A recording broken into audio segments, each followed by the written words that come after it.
Bonjour les amis, je me présente, je suis Sébastien Kennel et ce que je voulais partager avec vous aujourd'hui, c'est mon jeu House School que j'ai créé récemment. Il s'agit d'un jeu relativement casuel, c'est l'histoire en fait d'avoir un jeu et donc je voulais le partager avec vous. Je pense que c'est sympathique de partager un peu nos jeux et ça peut vous donner des idées à d'autres pour créer leur jeu. Donc mon jeu à moi il est composé de 3 couleurs, à savoir du rouge, du noir et du blanc. Bon. Alors le choix des couleurs c'est un rapport parce que j'avais envie de noir parce que j'avais envie de jouer des jeux simples de nouveau parce qu'en tête j'en ai juste plus, hein, c'est plus jouable. Le blanc forcément à cause du sword et de disenchant et le rouge bien sûr à cause de poudre et ce genre de choses qui me plaît bien. Maintenant, il y a en réalité encore les deux autres couleurs qui sont mis une fraction, c'est-à-dire qu'il y a une ou deux cartes. Et le truc, c'est que moi j'aimais bien faire ça déjà à l'époque dans mon vintage, c'est je jouais des cités, 3 cités hier et un paradis inconnu, et c'est comme ça qui me permettait de jouer la 4e ou la 5e couleur. Donc ça, je faisais ça à l'époque avec le noir, parce que mon vintage de l'époque, je ne jouais pas de noir, mais j'avais envie de tester des Victor parce que c'était vachement fort, ça me permettait de chercher Ancestral. Et donc j'avais testé en mettant une carte, donc cette carte noire, j'avais juste ma Jet et 3 cités, un paradis en continu, et ça fonctionnait très bien. Donc quand j'avais créé ce jeu-là, ben, j'ai décidé, voilà, je vais faire pareil, je vais mettre mon Ancestral, mon Talmud, et en vert, Marigot, même si je ne joue pas ces couleurs. Et donc il y a les mobs qui jouent et les fameuses City of Brass. 4 City of Brass que je ne peux pas jouer le paradis en pognon en old school parce que old school, comme vous le savez, c'est joué uniquement avec les 4 premières extensions, à savoir Arabian Nights, Legend, Antiquities et Dead ainsi que la première édition. Et en fait, donc la mob verte et bleue pour donc, ça comme ça, forcément, en old school. Donc, maintenant, qu'est-ce qu'on peut dire à propos du jeu, pourquoi je l'ai construit de telle et telle manière, à part l'histoire des deux couleurs. Alors, j'ai mis dans le jeu, j'ai mis de base forcément de disenchant, parce que disenchant c'est vachement utile en old school de base. Hein. Ça permet de détruire tout l'enchaînement artefacts plutôt qui pourraient déranger, et il y en a beaucoup entre ceux qui jouent des tomes, ceux qui jouent des sushis, des Mishra Factory notamment. Ça c'est vrai que c'est le premier truc, il faut savoir que Mishra c'est une créature artefact, hein, les fameuses Mishra. Ce sont des créatures artefacts, vous pouvez les désenchanter, donc c'est bien de jouer des Mishra Factory de base, des disenchantes de base. Mishra Factory, bon je les mets pourquoi? Parce que en fait, ça me permet d'éviter le manque de mana. Si vous jouez Mishra Factory, c'est un côté créature, mais c'est aussi un système de mana. Ça permet d'avoir des manas en plus. Selon le jeu qu'on joue, ça peut jouer. Hein, les jeux qui jouent des Armageddon, etc., ça peut poser des problèmes. Donc, quand on met des Mishra, on a plus de mana et on a moins de risque d'avoir des soucis. Donc, les doubles terrains, forcément, sur le mi-temps. Donc, il y a 3 doubles terrains, 3 blancs et 3 suivants. Alors pourquoi je n'ai pas mis 4? C'est simplement parce que je préférais garder des terrains de base, 2 marées et une plaine. Alors je vous explique pourquoi je mets 2 marées et une plaine dans le jeu, c'est volontaire. J'aurais pu très bien mettre un 4e bayou et un 4e sucre blanc, mais je ne le fais pas parce que c'est contre les jeux qui jouent genre Blue Moon. Et vu que c'est assez courant, ça peut causer des problèmes, donc j'ai préféré mettre 2 marées et une plaine. Comme ça, si je tombe sur un jeu qui joue Blue Moon, je suis déjà en partie préparé pour tout. Donc voilà pourquoi j'ai joué que 3 scouts blancs et 3 bas blancs. Bon. Ensuite, j'ai mis seulement 3 messes noirs et un Black Lotus. Alors, pourquoi j'ai pas joué 4 messes noirs et un Black Lotus? C'est simplement que je pense que les cartes comme Dark Rituel, Black Lotus, c'est bien sympa, mais des fois ça pose problème. Pourquoi? Parce que si, admettons, vous avez un mois de départ, disons, vous vous avez votre terrain, votre marée, votre arc rituel, et un spectre exotique comme un départ. Et vous faites, genre, vous posez votre terrain, ça, vous faites maintenant, et vous posez hypnotique spectre. D'accord? Vous avez super accélération.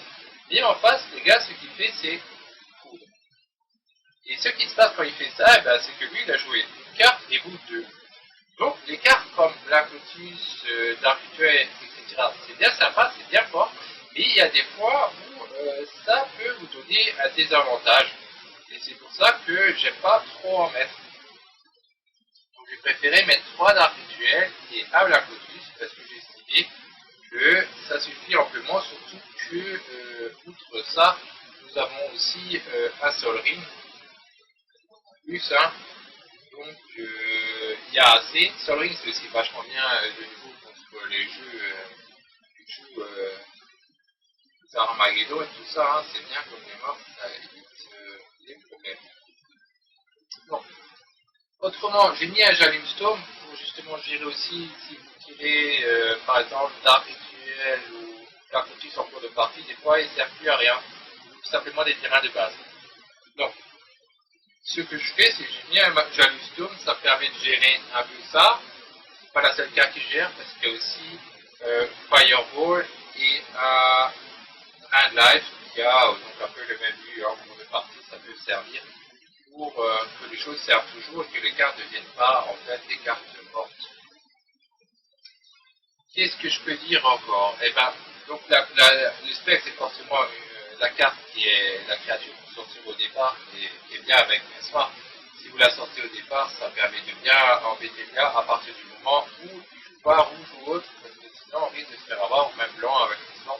On risque de, comme dit avant, ça peut être un désavantage, mais aussi un avantage selon les cas. Donc les autres créatures, à part les spectres, on a dit donc les Mishra, ça me permettait donc d'avoir des créatures en plus tout en ayant des terrains, ce qui est pas mal. Et les dernières créatures qu'on utilise, en fait, c'est 2 Juzamji et 2 vampires sanguins.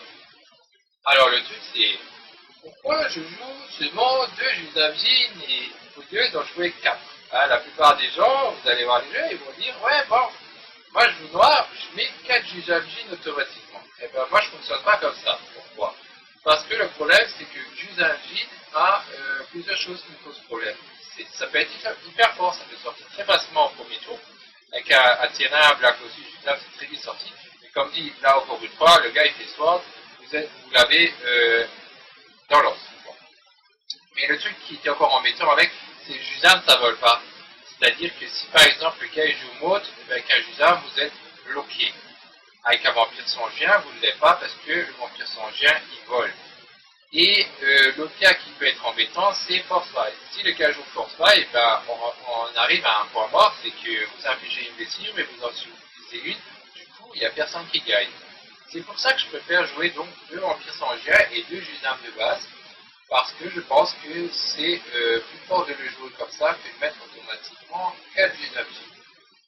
Ensuite, anti-créature, ce qui arrive, bon, il y en a quand même beaucoup, mais c'est pas forcément que anti-créature, hein, vu que les foot, c'est en partie anti-créature, mais ça peut aussi attaquer le joueur. Spécifiquement anti-créature, il y a les swords, ça fait 4. Nous avons Fireball, Dry Life, Balance, jouer et Terreur. Terreur, il n'y en a qu'une aussi. Pourquoi? Parce que Terreur, si je me retrouve un jeu en face de moi qui est noir, Terreur ne peut pas s'appliquer. Noir ou artefact. Donc, Terreur, j'en ai joué qu'une. C'était un truc que j'ai hésité. Est-ce que je joue une Terreur ou pas? Alors, moi, j'ai hésité. Bon, on pourrait être remplacé par une Chaos Orb ou par un Mesophite, etc. Alors, Mesophite, je l'ai enlevé de base parce que le problème de Mesophite, c'est jouer Juzam et Mesophite, ça va pas très bien ensemble. Du coup, j'ai dit non, Mesophite, c'est pas la bonne carte. Chaos Orb, ce qui m'embête, c'est son errata. Hein. À la base, normalement, la carte, elle détruit tout ce qu'elle touche. Et il y a une errata qui dit, voilà, seulement la carte spécifique qu'elle touche une seule possibilité. C'est nettement moins fort. Et puis, du coup, j'hésite un peu à me dire si ça vaut la peine de jouer ou pas. Depuis, j'aime pas trop balancer la carte réelle, alors qu'elle a tant et tant de valeur. Voilà, acheter Chaos Orb en bêta, voire en alpha, et puis jouer avec, la balancer. Si elle est termine comme sont mes cartes, j'aime pas trop.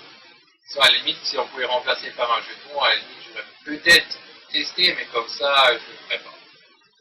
C'est encore les deux cartes à question que je laisse ou pas.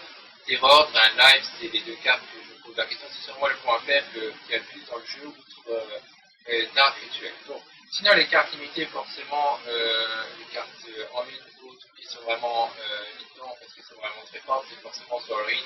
Forcément, c'est un super accélérateur au départ, ça peut aider contre les jeux en magasin, etc.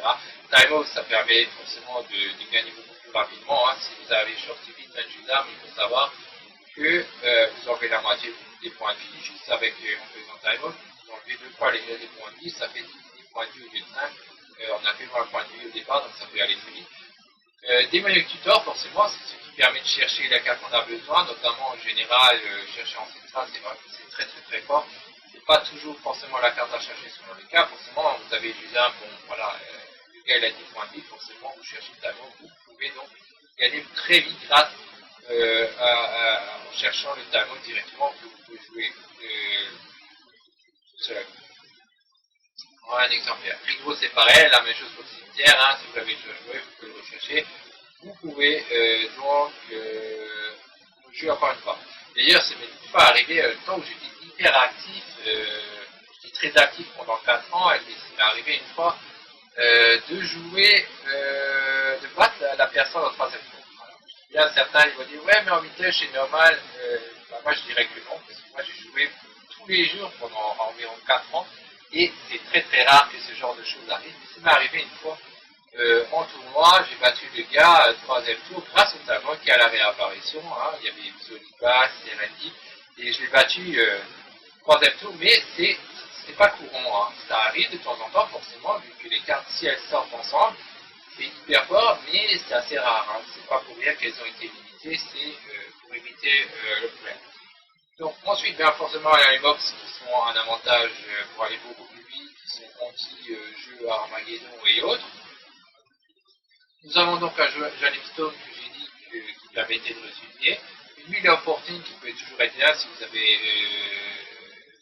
si vous êtes dans un pétrin, des fois ça peut vous permettre d'inverser la balance.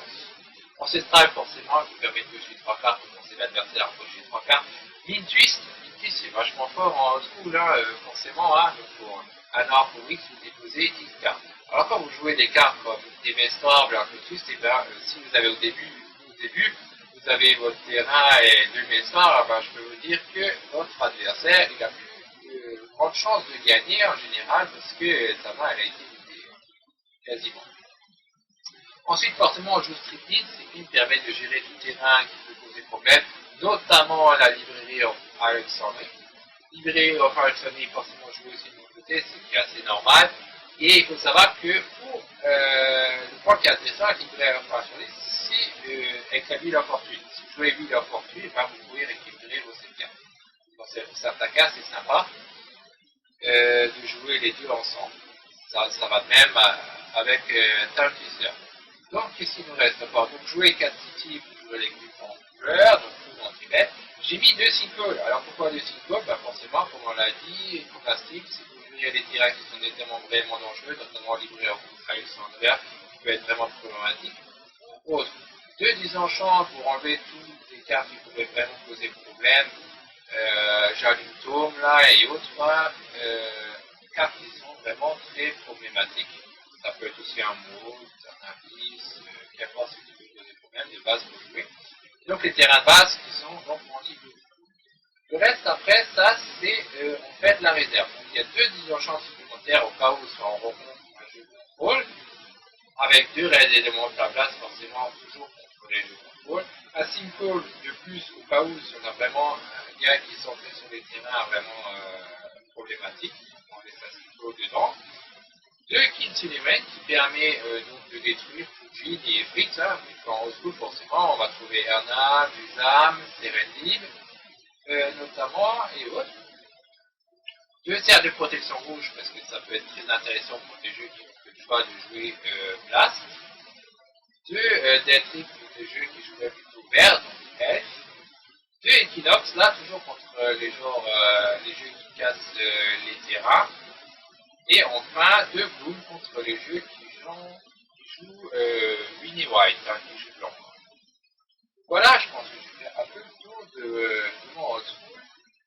C'est donc un jeu relativement casuel, j'ai fait l'histoire d'en avoir un, et je pense que voilà, ça peut être faire la moyenne, pas faire la victoire, ça paraît un peu limite. Il faudrait réfléchir beaucoup plus, il faudrait régler les problèmes, notamment entre un acte erreur qu'il faudrait remplacer, et puis il faudrait plus réfléchir sur les choses qui s'installent vraiment correctement. Parce que j'allume et le Firewall, c'est un peu contradictoire, c'est des choses à rectifier. Et voilà, en gros, le jeu que je jouerai en school contre mes adversaires pour le moment. Donc j'espère qu'en fait que cette vidéo vous a plu. Et si cette vidéo vous a plu, n'hésitez pas à la partager. Si vous voulez retrouver la liste du jeu en question, vous pouvez la retrouver sur mon site internet. Je donne le lien en dessous. Et donc voilà, je ferai une prochaine vidéo la prochaine fois sur un autre sujet, peut-être parler, peut-être de QL Magic ou autre chose, on verra. Un QL Magic qui est le format qui permet de jouer le sens inverse en fait de moderne. Donc voilà, à bientôt, Sébastien Kennel.